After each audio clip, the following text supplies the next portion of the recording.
हरियाणा के मुख्यमंत्री नायब सिंह सैनी ने हरियाणा विधानसभा की ओर से प्रकाशित पत्रिका सदन संदेश का विमोचन किया।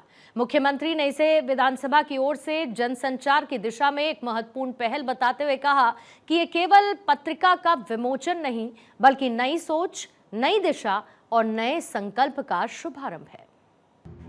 हरियाणा विधानसभा की ओर से प्रकाशित पत्रिका सदन संदेश का विमोचन विधानसभा परिसर में किया गया। हरियाणा के सीएम नायब सिंह सैनी ने बतौर मुख्य अतिथि कार्यक्रम में शिरकत की। विधानसभा परिसर में हुए इस कार्यक्रम में विधानसभा अध्यक्ष हरविंद्र कल्याण, संसदीय कार्य मंत्री महिपाल ढांडा, विधानसभा उपाध्यक्ष डॉक्टर कृष्णलाल मिड्ढा, विधायक बीबी बत्रा समेत मंत्रीगण, विधायकगण और अधिकारीगण मौजूद रहे। इस मौके पर सीएम सैनी ने इसे जन संचार की दिशा में महत्वपूर्ण पहल बताया। सीएम सैनी ने प्रकाशन से जुड़े सभी अधिकारियों और कर्मचारियों को इस मौके पर बधाई भी दी। उन्होंने कहा कि पत्रिका के जरिए नागरिकों को कई महत्वपूर्ण जानकारी मिलनी अब आसान होगी। आज की ये जो पत्रिका का विमोचन हो रहा है, ये हम सब के लिए बड़े खुशी और गौरव की बात है। ये पत्रिका का एक आज विमोचन नहीं है, बल्कि नई सोच, नई दिशा और नए संकल्प का आज ये शुभारंभ हो रहा है। मुख्यमंत्री नायब सिंह सैनी ने कहा कि इस पत्रिका का उद्देश्य सदस्यों और पाठकों को जरूरी और उपयोगी जानकारी देना और विचारों की अभिव्यक्ति का मंच प्रदान करना है। यह पत्रिका हमारे लोकतांत्रिक मूल्यों, विधायी परंपराओं और सदन की गरिमा को नई ऊर्जा देने का एक सशक्त माध्यम बनेगी। साथियों, इस पत्रिका का उद्देश्य हमारे माननीय सदस्यों और पाठकों को ये उपयोगी जानकारी देना और विचारों की अभिव्यक्ति का मंच ये प्रदान करना है,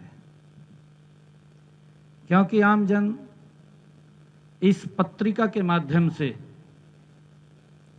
कि हमारे विधानसभा की क्या क्या गतिविधियां हैं, उसकी सीधी जानकारी उसके साथ जोड़ना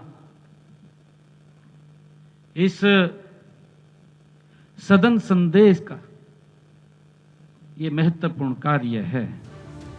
भारतीय लोकतंत्र की तारीफ करते हुए सीएम सैनी ने कहा कि हमारा लोकतंत्र विश्व का सबसे बड़ा और जीवंत लोकतंत्र है।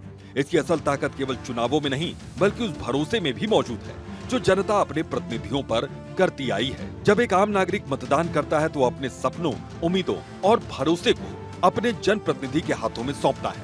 ऐसे जनता का विश्वास बनाए रखना हम सबकी सामूहिक जिम्मेदारी है। जब एक आम नागरिक मतदान करता है तो वह अपने सपनों, उम्मीदों और भरोसे को अपने जनप्रतिनिधि के हाथों में वो सौंपता है।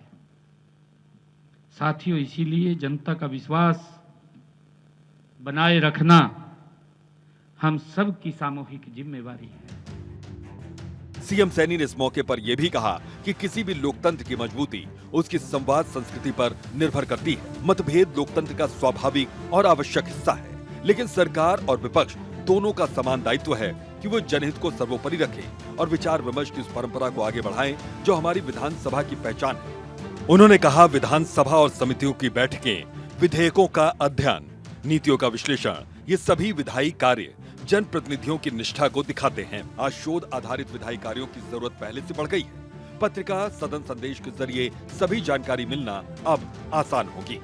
प्रधानमंत्री नरेंद्र मोदी ने वर्ष 2047 तक विकसित भारत का लक्ष्य रखा है।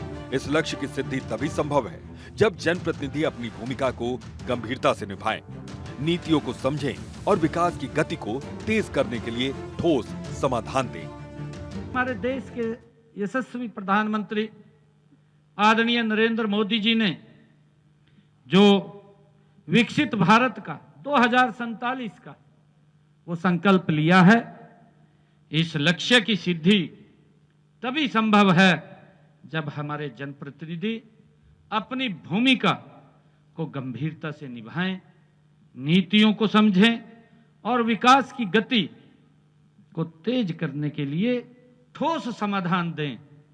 तब ये हम आगे बढ़ सकते हैं।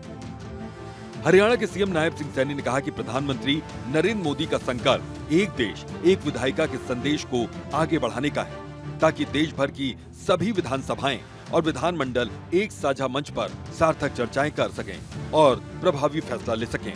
उन्होंने कहा कि जब तक आमजन और स्थानीय संस्थाएं विधायी व्यवस्था के प्रति जागरूक नहीं होंगी, तब तक ये संस्थाएं पूरी तरह से मजबूत नहीं हो सकती।